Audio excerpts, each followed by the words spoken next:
Hello everyone and welcome to my channel. I'm Katelyn from Florals.com, and today we are starting a brand new series about learning how to create your own kit from your stash. Now in this first set of the series, I'll be showing you how I picked out my papers, and I'm going to start with an overview of my kit that I've made just so you can get a glimpse into what you have to look forward to, and then I'll be able to explain it to you all throughout the rest of the videos. So first I just wanted to point out that not all of my stuff goes into the actual kit that I keep like in my stash, like to pull out when I want to use it. I have stuff that stays out of it but I want to include in the kit, you know what I mean? So like I have my gesso here, and that it doesn't even fit in the box, so that goes to the side here. And then I use punches that I want to put in this kit. So if you want to remind yourself of the punch, you can put either pre-punch the punch out pieces and leave them in your kit, or you could just put the whole, like this is a tinier punch that I want to use, or you could put the whole punch in your kit if you wanted. And then for ribbons and such, this one for example is also too big to fit in the case, but that's okay. But I'm going to use this silver and white twine in my kit. And then for this container, it says the brand is Jessware, but it's actually part of a drawer system that I have at home. And I just brought the whole, like it has a container and has latches. So it's part of a drawer system, but the iris containers are very similar to this, a little over 12 by 12. So we'll open this up. And this actually has two kits in it, one that I've made and one that is just a collection. So it's a great way to store multiple kits in one spot. So first I have the embellishment case, which we won't go into, but I'll flip through slightly. So I have some Project Life cards, stickers, die cuts, wood pieces, all sorts of stuff, chipboard, all the fun stuff's in here. And this is an iris case. It's a 4x6 photo case. Well, it's a little bigger than 4x6, so a little wiggle room in there. And as you can see, there's stuff on the bottom, more die cuts, wood veneers, all the great stuff that I love. Now I'll start over here in this corner. I have some of the materials that I do keep in this kit that you think you might not want to keep in this kit. So I have two paints out, and I can either use this to color my gesso or to use directly on the page. I have a gloss acrylic paint in this pretty pink color called Light Pink, and then I have a Pale Daffodil Yellow by Apple Barrel. And then I also have a Heidi Swapp Color Shine in Butter. So you'll see why these colors are throughout the kit in a second when I show you the papers, because that's where we're going to start. I also have this stamp set, stickers, stencils, stickers, move those out of the way, roller stamp, washi, and buttons. Now I'm going to take the papers out for this kit, leave the other ones. See, that's a nice pastel kit from K & Company, and I'm going to move this out of my way. Actually, no, we'll just stay on top of it. So I'm going to spread out the papers here. So when you want to start to make your own kit, there's a few things you want to consider. You can start in several different places when starting a kit, and for this video series I'm going to show you an example of how I started with a piece of paper and how I grew from there to pick out all of these papers. So I started with this beautiful floral paper. This is from the Dear Lizzie Daydreamer paper pad, and obviously paper pads go together. They're a collection, they go together, and if you have remnants of a paper pad, then this is a perfect way to use the rest of your stash to create a full palette of color to use in several layouts. So as you can see, I picked out this one from Dear Lizzie, and it's a great thing to pick out a busier pattern because you have so many different color options to explore. Now since it's spring, I wanted to go with a spring palette, so this was a perfect paper for that. And I also have a lot of plain colored cardstock in here actually, so be sure to mix that in as well, because you got to use that up in your stash, and if you want to be able to buy more paper, you gotta move out some of the plain paper. And I particularly like to have plain backgrounds and then using lots of busier patterns on top of the plain backgrounds, but it's totally up to your style. You can have all pattern papers if you want, or you can have all solid pattern or solid colors if you want. So I have 5 pattern papers and 4 solid papers. Now don't forget, this is just 12 by 12 paper. You can supplement with 8.5 by 11 and 6 by 6 colored papers as well, which I do have pulled out here in case you wanted to see some examples of that after. So as I said, I started with this paper, and then I decided to pick one other paper out from the same paper pad, which is this striped one, which also has all of the colors in it. So once I had these two, I went looking at my other paper selection. So first off, I think it's important that you need to pick out a neutral for yourself. So this one obviously has white, they both obviously have white backgrounds. That's important to note because you don't want to pick out things with cream backgrounds if you're not someone who likes to mix background colors.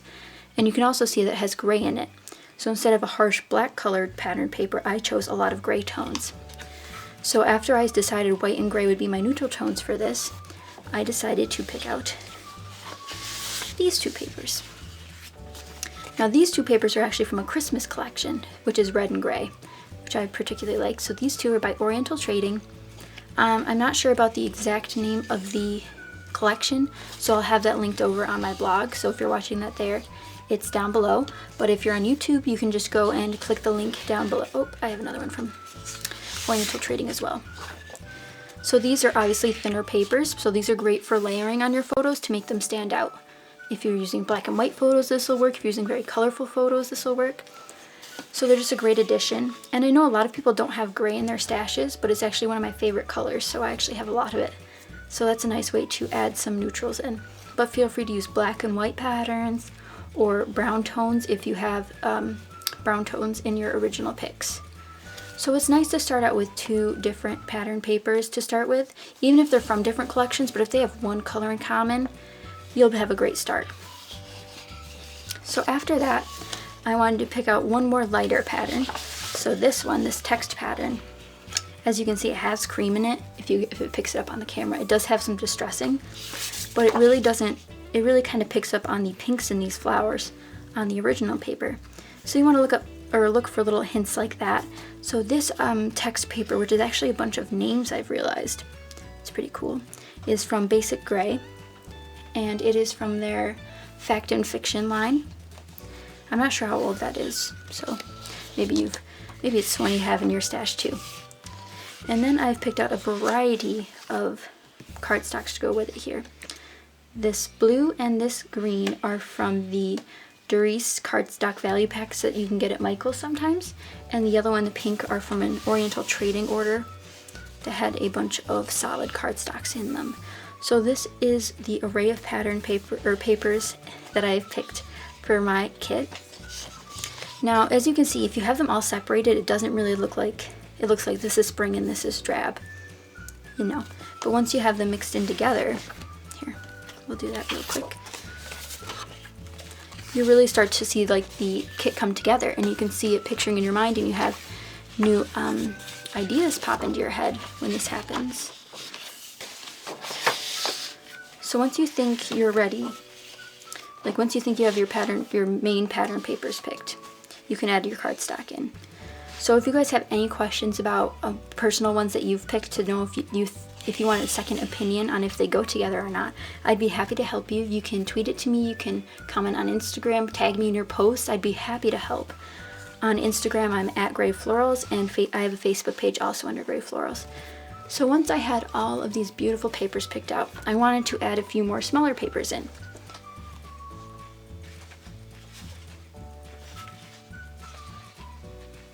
Now you can do this in 8.5 by 11, like I have some examples here, and then I also have some 6 by 6.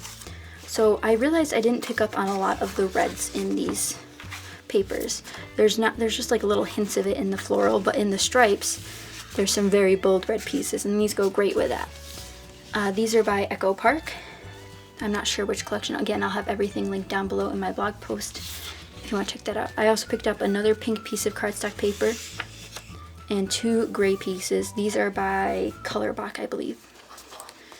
So the gray is really your neutral, like I said before, but it also picks up on the little hints in the 2 main pattern papers. But it also adds a nice contrast for the black and white piece over here. So really, when you're picking out your papers, you just want to have an eye for color. Don't worry if you think the designs clash, because honestly these look great together and you didn't think they would at the beginning, but now they do. Even these two, sure they're a little busy, but it doesn't mean they clash. So I think if you don't second guess yourself and just give it a try, you'll be very glad you did, because you'll have a very nice kit ready to go to get some photos going. At the end of all these videos, I'll have several process videos showing you how I use my kit, and then probably a killer kit video afterwards showing you all the layouts I made. And don't think you have to do this with just 12 by 12s. If you only do 8 by 8 layouts, feel free to just pull out 8 by 8 papers or 12 by 12 to cut down to 8 by 8. It's really versatile in that way.